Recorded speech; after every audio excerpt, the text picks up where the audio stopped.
I had a viewer ask how you love yourself to manifest.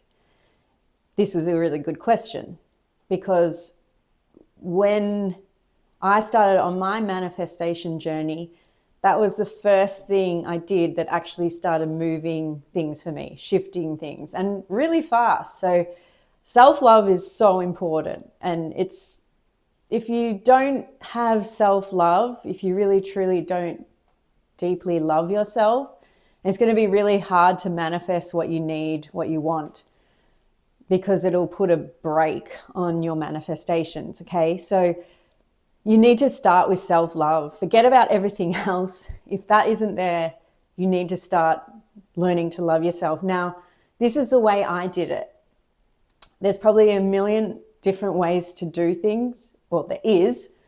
Just so you know, the manifestation isn't a one size fits all. Okay, you're going to have to find your own groove, find your own techniques and whatever works for you. But the first thing I did was self-love, and for me, it changed everything. And I think it's the cornerstone of manifestation, honestly. So when I decided to love myself, I just read the book. I was a bit desperate, really.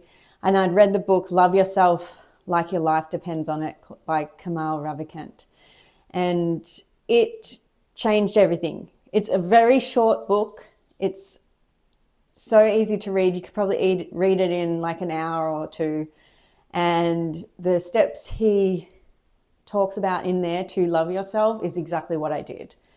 Okay, so I'll talk about one of them, the one that I really focused on to help me now, and then you can read the book if you want further instructions from him. It's a beautiful book. It makes you feel seen and understood, and just know that everyone struggles with life. We're all struggling with life sometimes, and this is part of the journey to get us to a place to be our best, to be your best. And if you're watching this video, well, you are watching this video, it means you're really in tune with everything. You know, you're in tune with yourself. You're understanding that you're not a victim.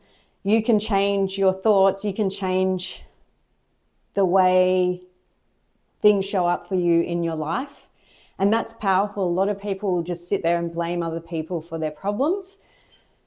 You're not doing that. And I have so much respect for people who take control of their life and look within to change what's happening. Okay, so the first thing I did was I started meditating. And when I was meditating, I meditated for, I think it was 7 minutes. I listened to 2 pieces of classical music. The first one I listened to twice. So I listened to one piece of classical music, then the second one, and then the same first one again, just because I loved it so much. I can't remember the name of these. I think I might put it down below. Ask me in the comments if you want to know the 2 pieces of music. And I just sat there every morning. I'd do it. The first thing I'd do, I used to rush to get to work. This was when I was still working a normal 9-to-5 job. I used to rush to get to work. I would be in a hurry. I would never take any time for myself. So it was actually a bit of a change for me to take 7 minutes to just sit and meditate. And when I would do that, I would think, I love myself, I love myself, I love myself, for the whole 7 minutes. Just inside my head, just thinking, I love myself, I love myself. Just rewiring my brain. And that's what it talks about in the book. It's pretty much rewiring your neural pathways, because if you've thought one way for a very long time, your brain is like a rock, and it's water going into a rock. So it creates a groove in that rock, and it takes the easiest path to get to the other destination that is there. And if that groove is saying, you're an idiot, why did you say that? You're dumb, you're never going to amount to anything, then that's the first instinct of your brain. Whereas when you do this stuff, it's rewiring your neural pathways to firstly think, I love myself. So what do you think when you love yourself? You think, I do good things. Oh, that was a mistake, but that's okay. Don't worry about it. Or, yeah, of course I think I'm great. Or, I trust my family, my partner, and that they love me, because why wouldn't they? You get the idea. So I would do that every morning, and it really had tangible results straight up. I gave up drinking because I thought this isn't helping me, especially with my anxiety and the way I was thinking. And I started eating better. I started making better choices. I changed the people I hung out with. The people I was hanging out with were very gossipy, and I didn't want to be a gossip. I wanted to love everyone. I wanted to be a good person, and a good person doesn't talk about people behind their back, and that's not nice, you know. I wanted to be a better person, so I started making better choices in my life. And then throughout the day, because my mind was such a jumble, and it was a hard time to change my brain pattern. And throughout the whole day, I would literally be saying the same thing, just constantly. It was constant. I swear I said it the whole time, because I had no idea that the noise that was in my mind of just chatter, just constant chatter. I don't know if you have this, but for me, I had constant chatter in my mind, and I didn't even know really what it was saying until I started doing this work, until I started taking control of the thoughts in my head.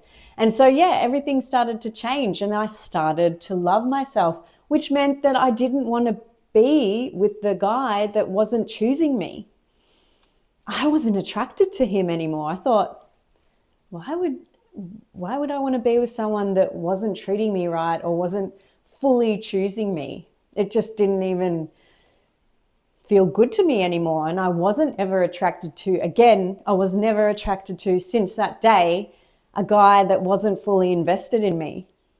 It was just a complete turnoff. It was just like, oh wow, this is what people with good self-worth, that's how they behave, you know. And then in turn, you don't spend so much time wasted on these people. One, wasting the time with them, hoping they'll like you, hoping they'll treat you better. And then if it doesn't work out, the sadness that comes from that, from months and months of feeling like, oh, why don't they like me? I wish they would. I want to get them back. When you love yourself, you just don't even entertain those types of people. Same with friendships. And you just have a higher standard, and you don't start telling everyone, I love myself now. Goodbye. You're not worth being in my life anymore. It slowly, naturally moves on from that. So that is the first thing I would do to try and get to loving yourself. It's like full on affirmations all day, as long as it takes till you like do it for months. I don't care. I was doing it for every day. I don't know how long. I don't know how long I did it. And then I moved into other practices. I did a lot of guided meditations, which was beautiful and enjoyable. Love that. And then other meditations. And it built from there. But that was the first thing I did. It was the most simplest thing. It's a no-brainer. Anyone can do it. And it's changed my life. So I hope that answers your question. Again, can elaborate more on this, but I'll leave it there for now. And if you, please subscribe if you haven't already, and put a like and comment down below, and I'll see you in the next video.